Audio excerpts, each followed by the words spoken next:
Math सिकाउँछु भन्ने गीतलाई त गणित सिकाउँछु भन्न पनि सकिन्थ्यो नि त। अब यो त भगारीमा धान्छ झिक्छु सिकाउँछ। अब यो बाहेक यो शब्द बाहेक अरू कुनै पनि शब्दै छैन क्या। मैले त गाउँदाखेरि कति 1 घन्टा जति त हाँस्यो होला है म। हाँसेर नभने यस्तो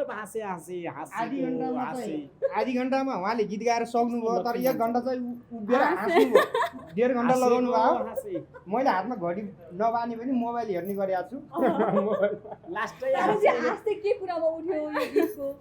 होइन मैले यो गीत एकैचोटि सुनेर स्टुडियो गएको नि त, धेरै सुनेन।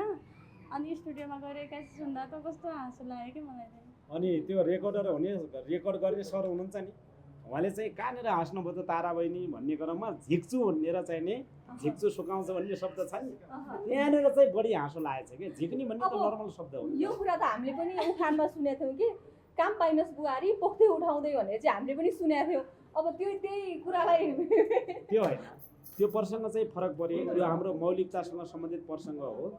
उहाँलाई अलिकति आश्चर्य भनेको हुन्छ नि त, कसैले जिस्काइदियो होला, कसैले के भन्यो होला, अनि त्यो सम्झिनु पो हाँसी गर्नुभयो कि हजुर। तर चाहिँ साँच्चीकै के गीत अलि त्यस्तै खालको लाग्यो कि तपाईँले 2 अर्थी गीत बुझ्नुभयो कि के बुझेर हाँस्नु? होइन गीत चाहिँ राम्रो हो, तर म गाउँदाखेरि चाहिँ दाइहरूले हाँसो लगाउनु पर्थ्यो कि हाँसो उठाउनु पर्थ्यो नि त। त्यो भोगा लाग्दाखेरि झिक्छु सुकाउँछु मेरा बाटुरे भन्दाखेरि जिब्रो लटपटेलाई बहिनी भन्नुहुन्थ्यो क्या। त्यही भएर चाहिँ मलाई एकदम हाँसो भनेपछि म्याथ सिकाउँछु जस्तै तपाईँहरूको गीत पनि विवादमा आउला। यस्तो म्याथ सिकाउँछु भन्ने गीतसँग त यसलाई जोड्न मिल्दैन। किन जोड्न मिल्दैन भनेपछि तपाईँले म्याथ सिकाउँछु भन्ने गीतलाई त गणित सिकाउँछु भन्न पनि सकिन्थ्यो नि त। अब यो त भगारीमा धान्छ झिक्छु सिकाउँछ। अब यो बाहेक यो शब्द बाहेक अरू कुनै पनि शब्दै छैन क्या।